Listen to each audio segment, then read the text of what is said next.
ಆತ್ಮೀಯ ಬಂಧುಗಳೇ, ಮಹಾಭಾರತ ದ್ರೋಣ ಪರ್ವ. ಇದರಿಂದ ದ್ರೋಣಾಚಾರ್ಯರ ಪ್ರತಿಜ್ಞೆ ಮತ್ತೆ ಅವರ ಮೊದಲ ದಿನದ ಯುದ್ಧ ಈ ವಿಷಯದ ಬಗ್ಗೆ ತಿಳ್ಕೊಳ್ಳೋಣ. ಸಂಜಯ ಹೇಳ್ತಾನೆ, ರಾಜನೇ, ಸೇನಾಪತಿಯ ಅಧಿಕಾರವನ್ನು ಪಡ್ಕೊಂಡ ಮೇಲೆ ಮಹಾರಥಿ ದ್ರೋಣರು ತಮ್ಮ ಸೈನ್ಯದ ವ್ಯೂಹ ರಚನೆಯನ್ನ ಮಾಡಿ ನಿಮ್ಮ ಮಕ್ಕಳ ಸಹಿತ ಯುದ್ಧ ಕ್ಷೇತ್ರಕ್ಕೆ ಹೋಗ್ತಾರೆ. ಅವರ ಬಲಗಡೆ ಯಾರಿದ್ರು ಅಂದ್ರೆ ಸಿಂಧೂರಾಜ, ಜಯದ್ರಥ, ಕಲಿಂಗ ನರೇಶ ಮತ್ತೆ ನಿಮ್ಮ ಮಗ ವಿಕರ್ಣ ನಡೀತಾ ಇದ್ದ.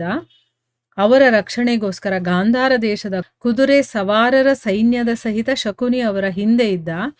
ಎಡಭಾಗದಲ್ಲಿ ಕೃಪಾಚಾರ್ಯರು, ಕೃತವರ್ಮ, ಚಿತ್ರಸೇನ, ವಿವಿಂಶತಿ ಮತ್ತೆ ದುಶ್ಯಾಸನ ಈ ವೀರರೆಲ್ಲ ಇದ್ರು.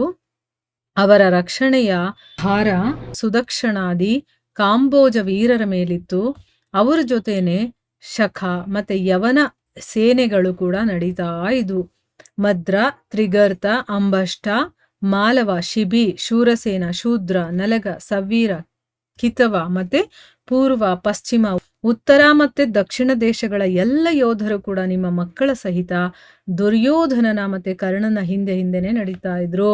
ಅವರೆಲ್ಲರೂ ಕೂಡ ತಮ್ಮ ತಮ್ಮ ಸೈನ್ಯಗಳ ಬಲ ಮತ್ತೆ ಉತ್ಸಾಹವನ್ನ ಹೆಚ್ಚಿಸ್ತಾ ಹೋಗ್ತಾ ಇದ್ರು.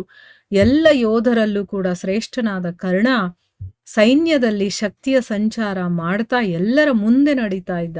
ಈ ದಿನ ಕರ್ಣನನ್ನ ನೋಡಿ ಯಾರಿಗೂ ಕೂಡ ಭೀಷ್ಮರ ಅಭಾವ ಇದೆ ಅಂತಾನೆ ಕಾಣಿಸ್ಲಿಲ್ಲ.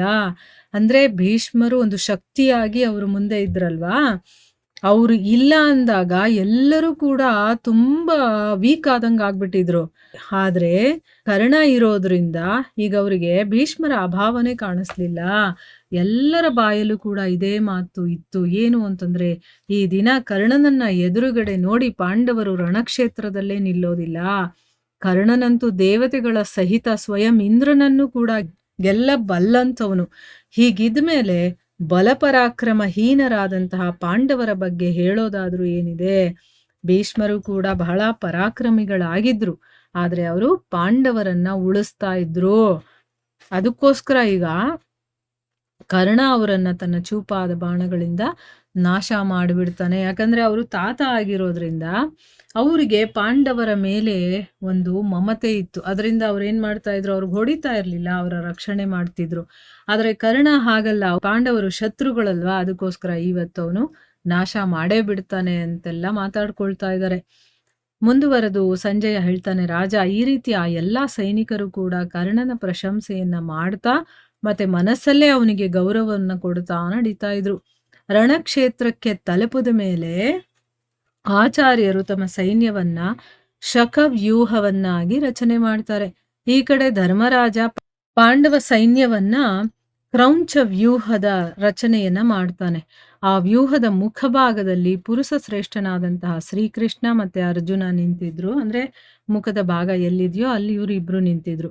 ತಮ್ಮ ವಾಹನ ಚಿಹ್ನೆ ಇರುವಂತ ಧ್ವಜವನ್ನ ಹಾರಿಸ್ತಾ ಇದ್ರು. ಈ ಕಡೆ ನಿಮ್ಮ ಸೈನ್ಯದ ಮುಖಭಾಗದಲ್ಲಿ ಕರ್ಣ ನಿಂತಿದ್ದ.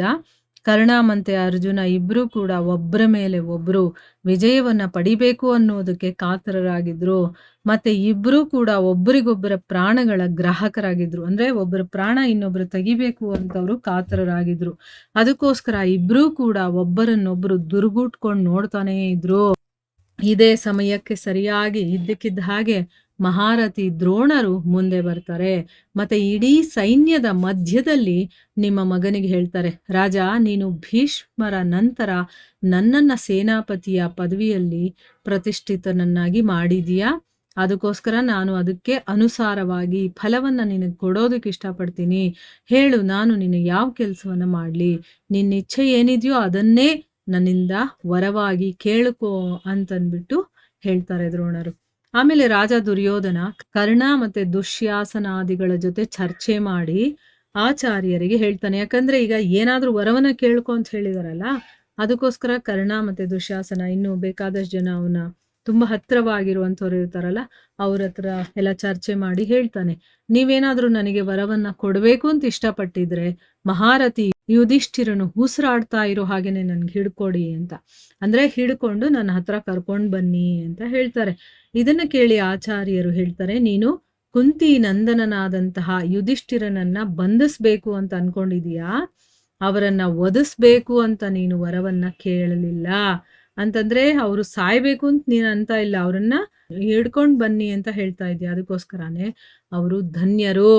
ಆದ್ರೆ ದುರ್ಯೋಧನ, ನಿನಗೆ ಅವರನ್ನ ಕೊಲ್ಲಿಸಿಬಿಡಬೇಕು ಅನ್ನುವಂಥ ಇಚ್ಛೆ ಯಾಕಾಗ್ಲಿಲ್ಲ? ಹಿಡ್ಕೊಂಡು ಬನ್ನಿ ಅಂತ ಹೇಳ್ತಾ ಇದೀಯಲ್ಲ, ಕೊಂದೇ ಬಿಡಿ ಅವ್ರನ್ನ ಅಂತ ಹೇಳ್ಬೋದಿತ್ತಲ್ವಾ? ಅಲ್ಲಿಗೆ ಮುಗ್ದೇ ಹೋಗ್ತಾ ಇತ್ತು. ಆದ್ರೆ ನಿನಗವರನ್ನ ಕೊಲ್ಲಬೇಕು ಅನ್ನುವಂಥ ಇಚ್ಛೆ ಯಾಕಾಗ್ಲಿಲ್ಲ? ಪಾಂಡವರು ಗೆದ್ದ ಮೇಲೆ ಮತ್ತೆ ಯುಧಿಷ್ಠಿರನಿಗೆ ರಾಜ್ಯವನ್ನ ಒಪ್ಪಿಸಿ ನೀನು ನಿನ್ನ ಸೌಹಾರ್ದತೆಯನ್ನ, ಅಂದ್ರೆ ನಿನ್ನ ಹತ್ರ ಒಳ್ಳೆ ಬುದ್ಧಿ ಇದೆ ಅನ್ನೋದನ್ನ ತೋರಿಸ್ಬೇಕು ಅಂತ ಏನಾದ್ರೂ ಇದೆಯಾ? ಧರ್ಮರಾಜನ ಮೇಲೆ ನಿನಗೆ ಸ್ನೇಹ ಇದೆ, ಆದ್ರಿಂದನೇ ಅವರು ಖಂಡಿತವಾಗಿ ಬಹಳ ಭಾಗ್ಯವಂತರು. ಅವರ ಜನ್ಮ ಸಫಲವಾಯಿತು, ಮತ್ತೆ ಅವರ ಅಜಾತ ಶತ್ರುತ್ವವು ಕೂಡ ನಿಜವಾಗೇ ಇದೆ. ಅಂದ್ರೆ ನೀನು ಅವ್ರ ಮೇಲೆ ಕನಿಕರವನ್ನ ತೋರಿಸ್ತಾ ಇದೀಯಾ, ಇಲ್ಲಾಂದ್ರೆ ನೀನು ಅವರನ್ನ ಕೊಂದೇ ಬಿಡಿ ಅಂತ ಹೇಳ್ತಾ ಇದ್ದೆ. ಆದ್ರೆ ನೀನು ಅವ್ರ ಮೇಲೆ ದಯೆ ತೋರಿಸ್ತಾ ಇರೋ ಹಾಗಿದೆ. ಅಂದ್ರೆ ಪಾಂಡವರನ್ನ ಗೆದ್ದ ಮೇಲೆ ಯುಧಿಷ್ಠಿರನಿಗೆ ನೀನ್ ರಾಜ್ಯವನ್ನ ಒಪ್ಸಿ ನಿನ್ನ ಒಳ್ಳೆತನವನ್ನ ತೋರಿಸ್ಕೊಳ್ಬೇಕು ಅಂತಿದ್ಯಾ ಅಂತ ಕೇಳ್ತಾ ಇರೋದು. ಧರ್ಮರಾಜನ ಮೇಲೆ ನಿನಗೆ ಪ್ರೀತಿ ಇರೋದು, ಸ್ನೇಹ ಇರೋದನ್ನ ನೋಡಿ ಅವ್ರು ನಿಜವಾಗ್ಲೂ ಭಾಗ್ಯವಂತರು, ಅವ್ರ ಜನ್ಮ ಸಾಫಲ್ಯವಾಯಿತು ಅಂತೆಲ್ಲ ಹೇಳ್ತಾ ಇದ್ದಾರೆ. ಅಂದ್ರೆ ಇಲ್ಲಿ ದುರ್ಯೋಧನ ಈ ರೀತಿ ಯೋಚನೆ ಮಾಡೋದಕ್ಕೆ ಕಾರಣ ಏನು ಅಂತ ಗೊತ್ತಿಲ್ಲ. ಅದಕ್ಕೋಸ್ಕರ ಅವರು ಆ ರೀತಿ ಮಾತಾಡ್ತಾ ಇದ್ದಾರೆ. ಮುಂದುವರೆದು ಏನಾಗುತ್ತೆ ಅಂತ ನಾವು ಮುಂದಿನ ಭಾಗದಲ್ಲಿ ತಿಳ್ಕೊಳ್ಳೋಣ. ಹರೇ ಕೃಷ್ಣ.